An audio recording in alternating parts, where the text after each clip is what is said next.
benshi babikora batazi ico bisigura na cane bagamije kwiryohera gusa. 1997 HPM Nimwe mu buryo bugaragaza akari ku mutima biciye mu kwiyandika ko indome n'ibiharuro ku ruhu canke kwishushanya ko ibimenyetso canke ibindi bintu nk'ibirango bifise insiguro n'ubutumwa biba bigamije kumenyesha, ariko abenshi bakabikora batabizi batazi n'amateka yavyo. Tatouage inzira y'ubwenge. Abahinga mu byo gutohoza ibisigarira vya kahise archaeologue bemeza ko tatouage atari izuno munsi, bagashinga intahe ko bafatiye ku bisigarira vyatowe ko haheze imyaka yababa ibihumbi 30 imbere y'ivuka rya Yezu, abantu bishushanya ko indome, ibiharuro n'ibindi bimenyetso.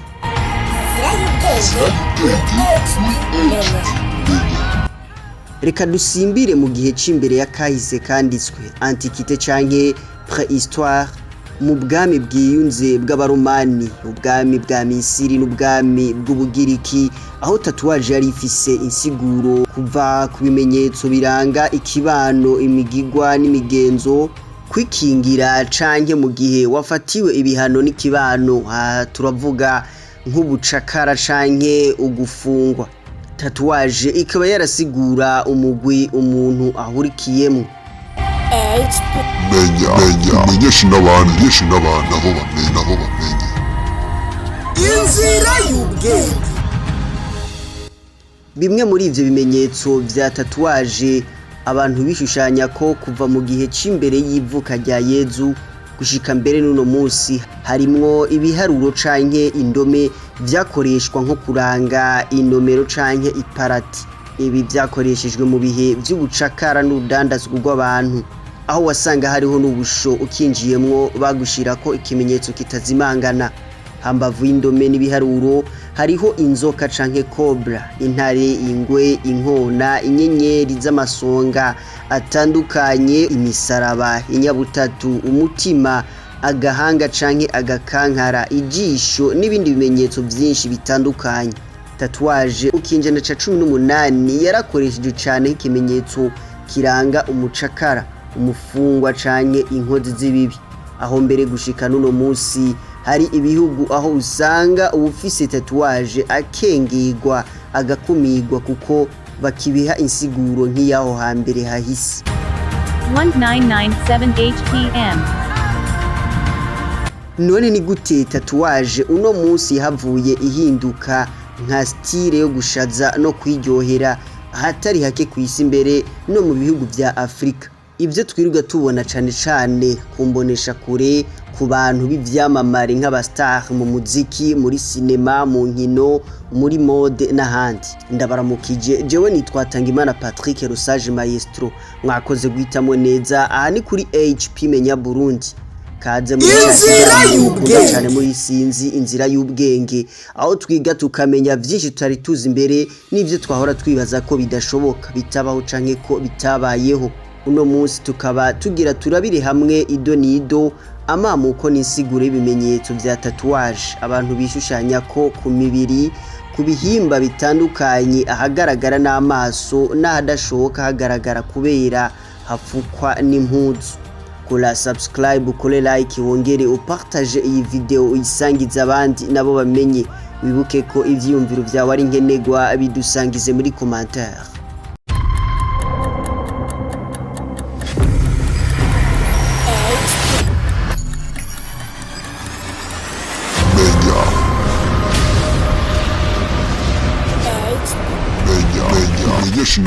menyesha n'abantu aho bamenye inzira y'ubwenge. Ndasubiriye kubaramutsa.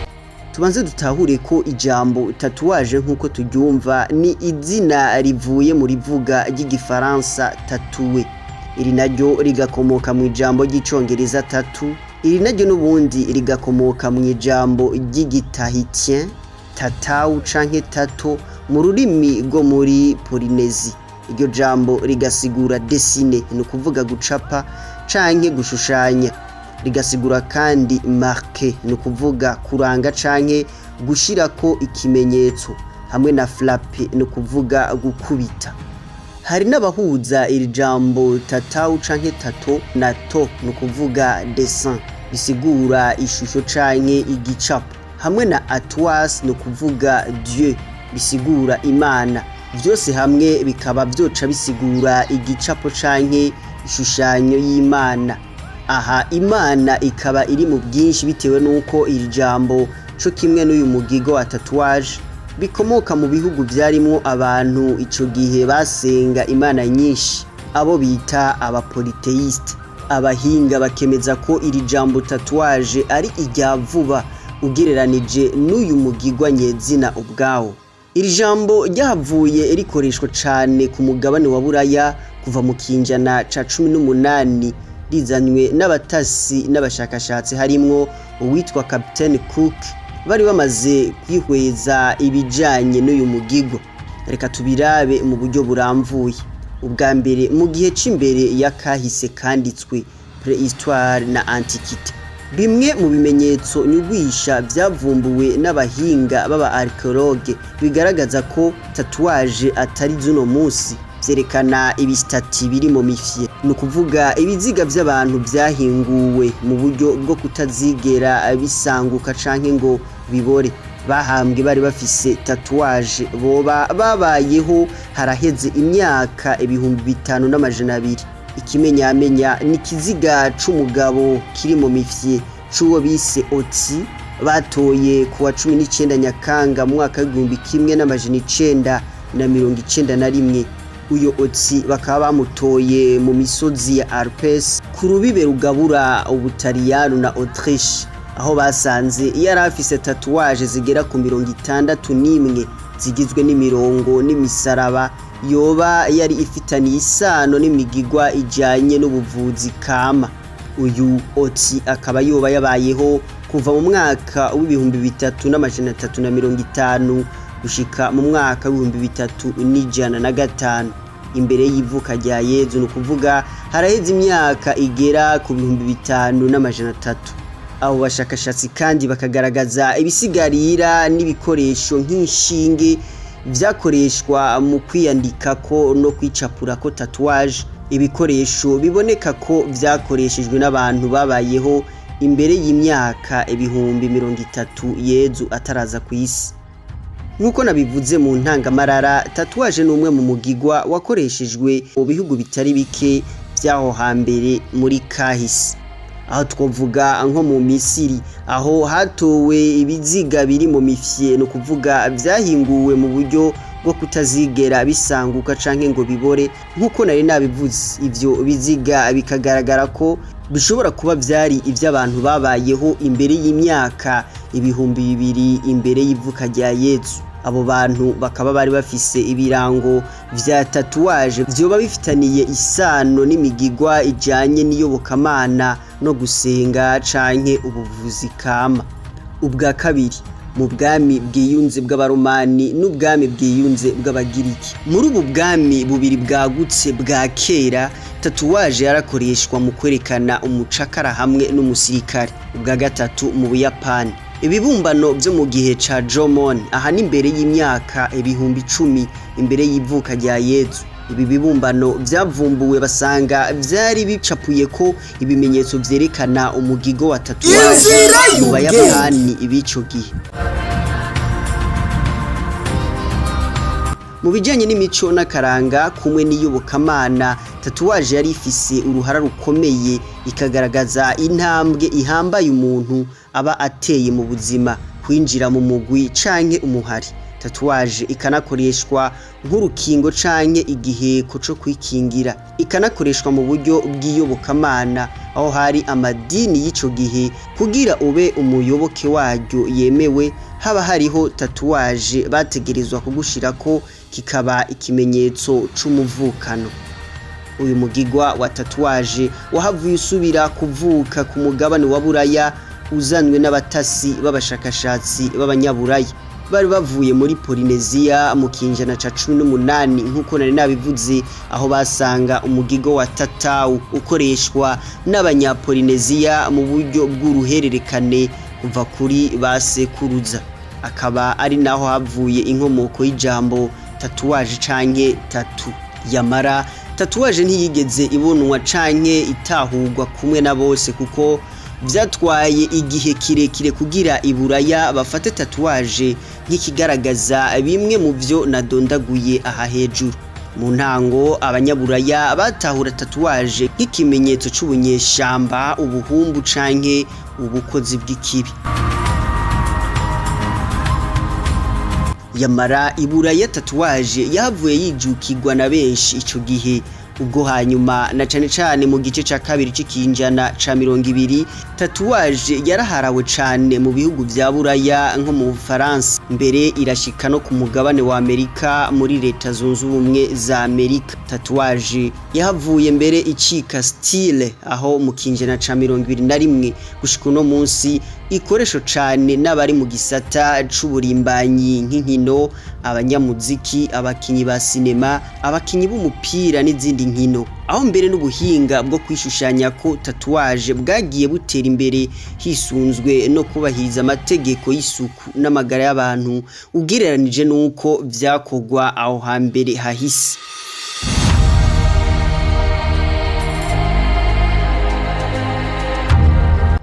Dutahure ko tatuwaje nk'uko twabonye yakoreshwa mu bwami bw'abaromani n'ubw'abagiriki bwa kera, irafitaniye isano mbere irahuzwa cane n'ubucakara esclavage, hamwe ikaba ifise n'amateka adasanzwe mu mabohero nk'uko nari nabivuze mu ntango z'iki kiganiro, aho ubusho butari buke bw'aho hambere uwinjiye baca bamushirako ku gahato ikimenyetso kitazimangana ca tatuwaje yerekana ko abaye umufungwa, ku buryo naho vyoshika agatoroka aho azoca hose azoguma afise ico kimenyetso maze biheze vyorohe kumufata no kumusubiza mw'ibohero.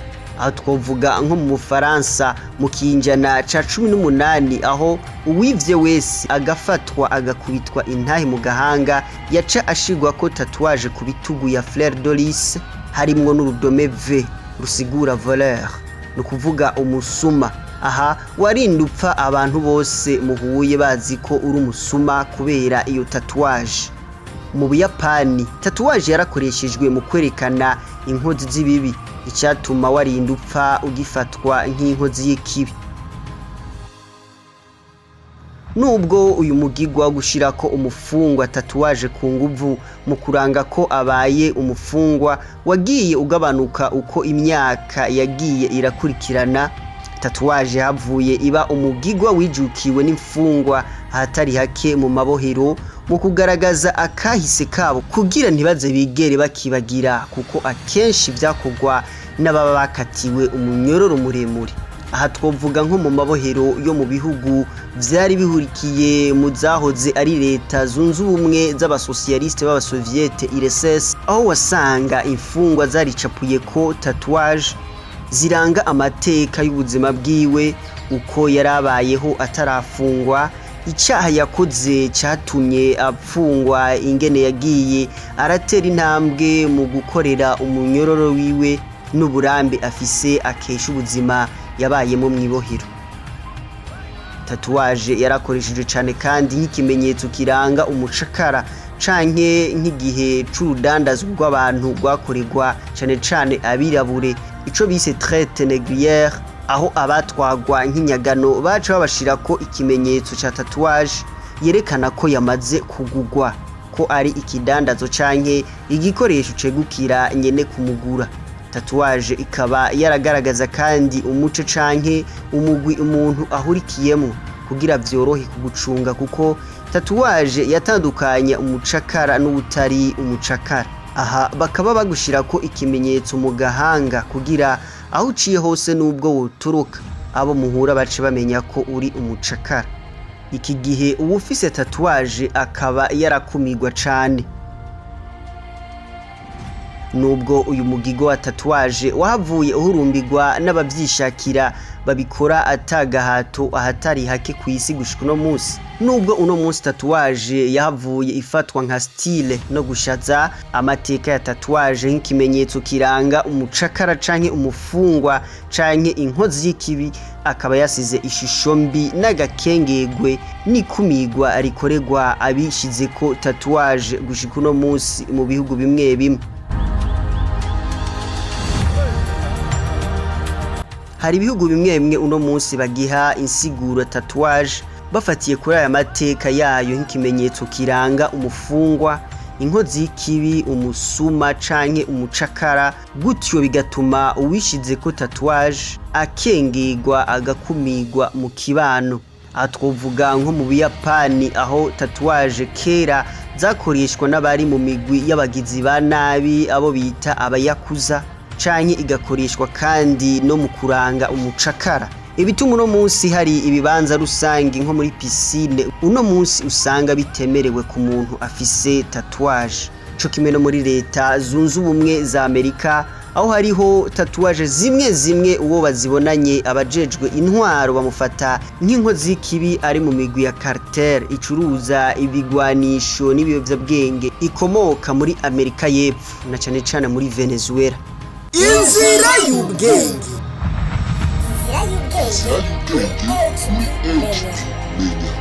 None nawe urafise tatouage? Tatouage yawe isigura iki? Ikumenyesha iki? Ikwibutsa iki? Reka duhane isango ubutaha aho tuzoraba bimwe mu bimenyetso vy'amatatuage n'insiguro yavyo. Mwari kumwe na Jewe Hatangimana Patrick Rusage Maestro. Reka ndabashimire mwebwe mwese twari kumwe kuva mu ntango gushika hari kuri HP Menya Burundi muri ca kiganiro mukunda cane muri Sinzi Inzira y'Ubwenge, aho twiga tukamenya byinshi tutari tuzi imbere nivyo twahora dufata ko bidashoboka, bitabaho, bitobaho canke ko bitabayeho. Uno musi tukaba twariko turabira hamwe idonido n'amateka ya tatouage. Ubutaha nkuko nabibemereye tukaba tuzorabira hamwe insiguro ya bimwe mu bimenyetso vya tatouage bikunze gukoreshwa. Nizere ko twahigiye ibitari biki. Mwibuke gukora subscribe kutarayikora, mukuri like mungire mu partage iyi video muyisangiza abandi nabo bamenye. Mubuke kudusangiza ivyimviro vyanyu muri commentaire kuko ari nkenegwa. Mufise ico mubaza canke ico mwifuza kutwunganira ni muce kuri WhatsApp ku 76 82 30 iyi nimero nyene irakora no kubipfuza kubimenyekanisha ivyo bakora kugira bishike kure bishikire abantu benshi. Ni musangwa amahoro y'Imana mugire aho muba mubahwe na Gahwane. Inzira y'ubwenge.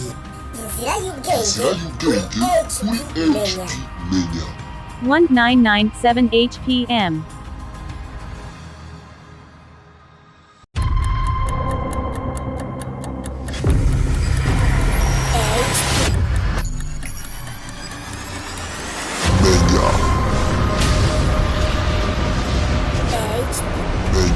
Menyesha n'abantu nabo bamenye.